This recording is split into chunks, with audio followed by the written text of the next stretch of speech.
We were talking about how to write argument essays, but they're arguments that aren't using outside sources, right? I've told you to rely on your experience and your observations and readings that you've done previously to help back up your arguments. If in your argument paper you used outside sources, that's okay, but we weren't really focusing on that. We were really focusing on the logic of your argument and kind of like breaking it up so that the order made sense to a reader, right?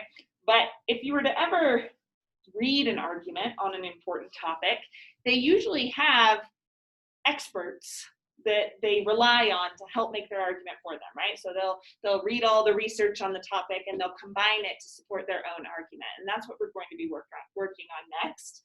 These are called synthesis essays in academia. In high school, they're called synthesis essays. Let me write that down.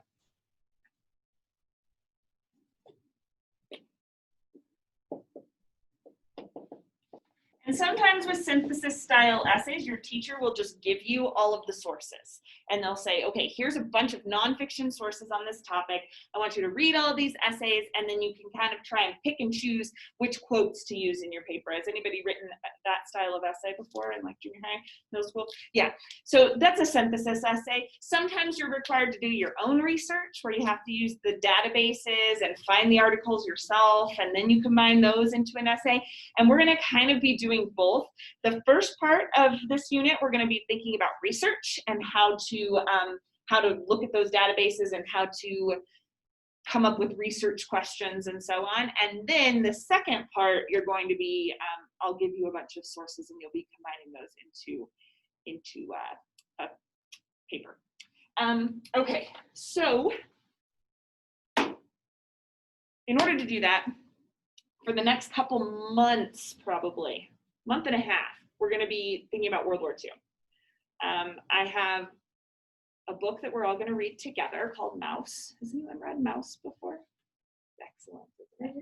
We're going to read part 1 of Maus. So we have a book that we're all going to read together, and it's a comic, and I only have a class set. So we'll be reading it together in class. Like you'll have time to read it in class, and then you'll have some writing stuff that you do at home. And then you'll be reading a second book on your own. You'll be in book clubs, and we'll talk about this more next time when I'm ready to present it to you. But basically there will be 4 options, and you'll choose one of the options, and you'll be reading that. That will be your reading homework for this class.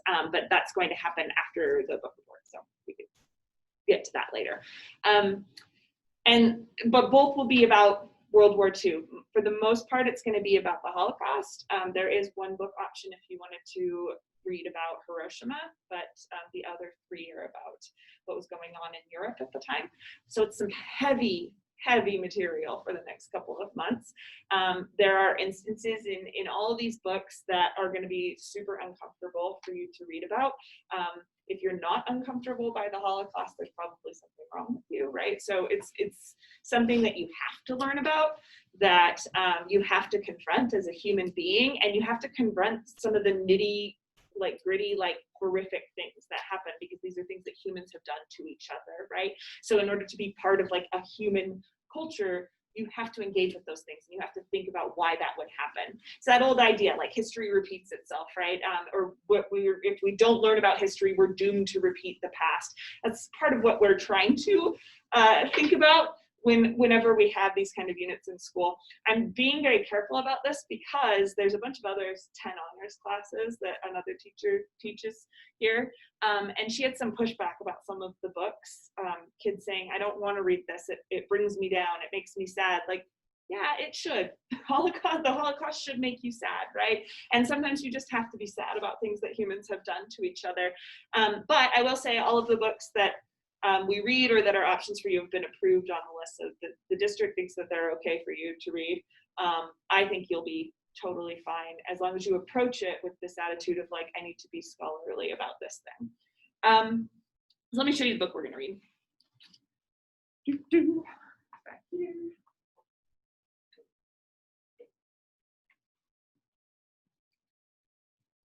Okay, so it looks like this. It's called Maus. in it. It's by Art Spiegelman. There's 2 parts, and we're just reading the first part of it. The first part is really this family's journey into the concentration camps. The second part is about what they experience in the concentration camp. But this first part focuses more on like how Germany was able to do this to people. They're Polish Jews, so it's about Germany's kind of about Germany's invasion of Poland, but more about like how Jewish people were treated once they invaded. And you can see they are drawn as mice. The Nazis in the book are drawn as cats, and the Polish people in the book are drawn as pigs. And we'll be talking about why they made that style choice. And the reason I bring that up is a little introduction. We'll start the book next time. But it's a comic book. How many of you guys read a lot of comics? Not a whole lot of us. I actually expected a little bit more. So that's going to be like a journey to learn how to read it, right? Because it's not just like a left to right thing. When you read a comic, there's dialogue and there is descriptive boxes underneath. Sometimes there are pages that switch up the layout. Sometimes the layout is very typical.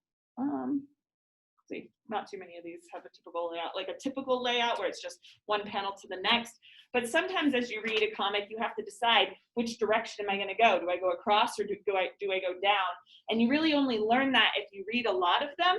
So in order to get us into reading this book, we are going to do a little art project. We're going to create our own comics and talk about some of the style choices that you make. So I'm going to pass out this 4-panel, I'm explaining it here so I don't have the video, this 4-panel comic, and you guys are going to be thinking about an event that happened to you over Christmas break, something meaningful. By meaningful, that means it could be funny, it could be sad, it could be relaxing, like anything that kind of has some sort of emotion attached to it. It can be something that happened in an instant, like it was just a really quick thing that happened, or it could be something that happened over a course of, days. But it's something that happened over Christmas break. And you're going to draw that thing that happened to you in 4 panels. It could go this way or this way. You can choose. And you can choose whatever you want to draw to represent this event that happened to you, but it has to be in only 4 panels. Let me think if there's anything else you need to know about this. Oh, if you're not a great artist, I'm not a great artist either, it's fine. I'm actually not going to give you, all day to do this thing. I think 15, 20 minutes is going to cut it. So you can't be an amazing artist at this thing. If you're a stick figure type of artist, that's fine. If you're an abstract kind of artist, this isn't about the art, it's about the way that you're choosing to represent the 4 things. So take that into consideration. All right, does anyone have any questions? Okay, awesome. Then I'm going to pass this out to you.